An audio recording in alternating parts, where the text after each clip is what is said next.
Halo teman-teman, kali ini saya ingin membahas satu tema filsafat agama dan saya ingin mengomentari satu kasus yang saya ambil dalam perdebatan publik di internet. Kasusnya demikian dan saya membacakan kasusnya. Kesebelasan Chelsea akan bermain melawan kesebelasan Arsenal dalam pertandingan sepak bola. Ini terjadi di Liga Inggris. Dan Tuan A sebagai pendukung Chelsea berdoa agar Chelsea memenangkan pertandingan.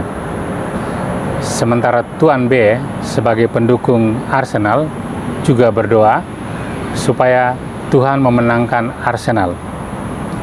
Di akhir dari pertandingan itu ternyata Chelsea yang memenangkan pertandingan.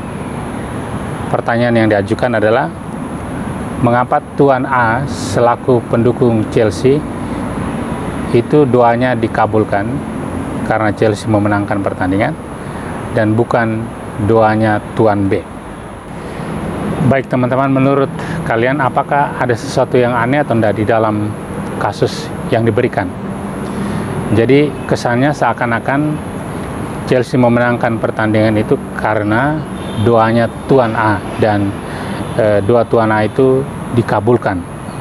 Nah, pertanyaannya adalah, apakah kemenangan Chelsea itu karena atau disebabkan oleh doanya Tuan A?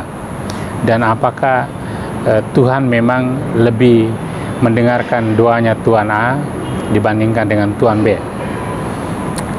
Kalau kita percaya bahwa ini terjadi demikian, maka sebetulnya kita bersikap sangat kausalistik. Menurut saya ada sesuatu yang keliru atau yang kurang pas dalam cara berpikir kausalitas semacam ini. Ambil saja satu contoh yang lain.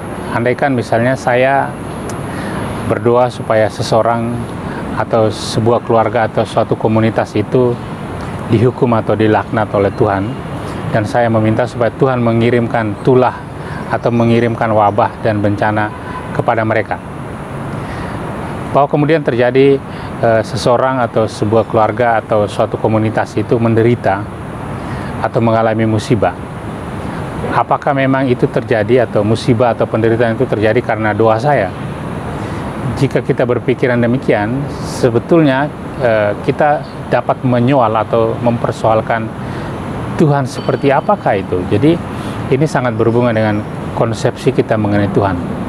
Apakah kita membayangkan atau memahami atau meyakini Tuhan sebagai pendendam, Tuhan sebagai penghukum, Tuhan sebagai orang atau sebagai dat yang hanya berpihak pada satu kelompok dan menghukum kelompok yang lain?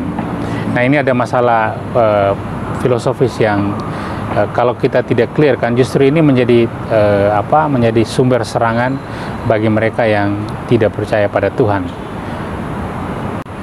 Nah, dengan demikian saya ingin mengajukan catatan kecil saja. Yang pertama, kadang-kadang kita terjebak atau jatuh dalam apa yang disebut kesesatan berpikir, namanya non causa pro causa. Artinya bahwa kita menganggap bahwa sesuatu terjadi karena disebabkan oleh sesuatu yang lain. Padahal dalam banyak hal tidak demikian. Tidak otomatis sesuatu itu terjadi karena disebabkan oleh sesuatu yang lain. Itu yang pertama. Yang kedua, peristiwa kemenangan Chelsea dalam kasus ini itu tidak berbanding lurus dengan doanya si A. Atau sebaliknya, kalaupun Arsenal menang, peristiwa kemenangan Arsenal itu tidak berbanding lurus dengan doanya si B. Jadi ini dua hal yang berbeda.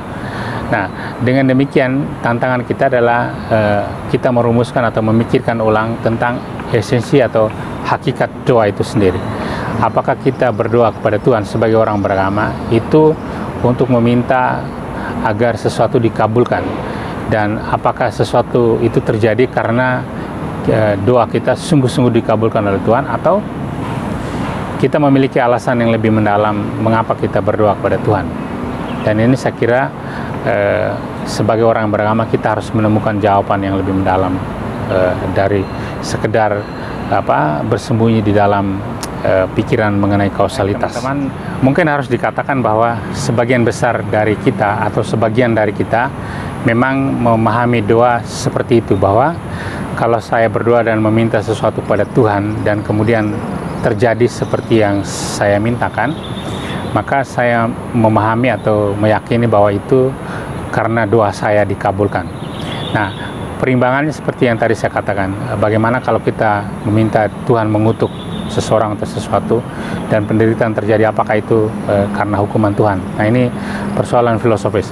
Nah, karena itu mari kita sebaiknya menegaskan bahwa berdoa itu tidak semata-mata supaya Tuhan mengabulkan permohonan kita. Saya ulangi, tujuan dari doa itu tidak semata-mata supaya Tuhan mengabulkan doa kita. Nah, maka pertanyaannya adalah, lalu tujuan dari kita berdoa itu untuk apa? Kalau tidak semata-mata supaya doa kita dikabulkan oleh Tuhan. Nah, jangan keliru ya, kita memang dapat meminta sesuatu dari Tuhan, tetapi saya mengatakan tidak semata-mata atau tidak terbatas pada permintaan. Dengan demikian, kalaupun nanti kemudian apa yang kita mintakan itu tampaknya tidak dikabulkan oleh Tuhan, itu kita tidak menjadi kecewa, karena tujuan dari doa kita atau tujuan kita berdoa memang bukan supaya doa kita dikabulkan. Nah, itu catatan. Dengan demikian kita dapat menyimpulkan bahwa memang tujuan dari berdoa itu bukan pertama-tama untuk mempengaruhi rencana Tuhan. Tuhan sudah memiliki rencana atas kita pribadi masing-masing. Kalau kita sebagai orang beriman percaya itu, bahwa rencana Tuhan atas masing-masing kita itu ada, dan rencana itu berhubungan dengan suatu kebaikan, suatu keselamatan bagi kita masing-masing. Dan kita tidak berusaha dalam doa kita untuk mempengaruhi pikiran Tuhan. Itu baik juga kalau diingat. Kemudian yang lain, kalau kita perhatikan dalam tradisi agama-agama monoteistik, terutama misalnya saya merujuk kepada agama Yahudi atau agama Kristen, kita dapat menemukan bahwa ada banyak sekali macam doa. Dan salah satu doa yang relevan dengan konteks kita, dalam diskusi kita ini adalah apa yang disebut sebagai doa ratapan. Nah, di situ kita misalnya mengambil contoh dalam kitab suci agama Yahudi atau perjanjian lama di agama Kristen. Ada seorang tokoh yang namanya Ayub, yang boleh dibilang doa-doanya itu nyaris tidak dikabulkan oleh Tuhan. Dan dalam sebagian besar atau seluruh hidupnya, Ayub sebagai orang yang baik di mata Tuhan malah mendapat penderitaan. Jadi hidupnya itu adalah sebuah penderitaan. Nah, apakah dengan demikian kita dapat menyimpulkan bahwa ini adalah bagian dari hukuman Allah atas Ayub? Dalam tradisi agama monoteistik seperti Yahudi dan Kristen tidak bisa disimpulkan demikian. Dalam arti itu kita harus merujuk kepada tradisi doa yang lain, bahwa berdoa itu pertama-tama tidak untuk mempengaruhi jalan pikiran Tuhan. Doa itu dalam tradisi agama-agama tersebut adalah bagaimana seseorang itu mau berkomunikasi dengan Tuhan secara pribadi, one on one, secara mendalam, secara personal, dalam konteks relasi dia sebagai ciptaan, dia sebagai anak, dengan Tuhan, dengan Allah, dengan dalam konteks agama Yahudi atau agama Kristen dengan Bapaknya sendiri. Dan relasi yang dibangun ini sebenarnya tidak melihat bahwa fokusnya harus meminta sesuatu. Orang kalau mencintai seseorang itu tidak harus meminta sesuatu. Dia ingin berada di sana, ingin membangun relasi yang intim dan hangat dengan Tuhan yang dia yakini itu. Perkara bahwa kemudian Tuhan mengabulkan doa-doanya atau tidak, itu bukan tujuan utama dari doa. Dan saya kira catatan kedua, di dalam hidup kita ini harus kita akui bahwa hanya sebagian kecil saja yang sebagian kecil dari pengalaman kita yang dapat kita fahami. Barangkali sebagian besar dari pengalaman yang kita alami sehari-hari dalam hidup ini itu adalah tetap terbungkus menjadi suatu misteri. Karena itu kita dituntut untuk melihat sesuatu secara proporsional.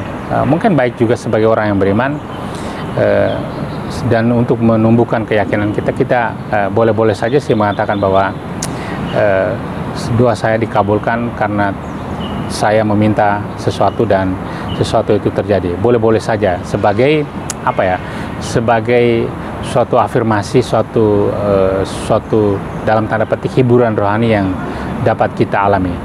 Tetapi tetap saja harus diingat bahwa bagaimana kalau apa yang kita mintakan itu tidak terjadi. Dan seperti tadi saya sudah mengatakan, kita butuh pemahaman yang lebih mendalam mengenai relasi kita dengan Tuhan.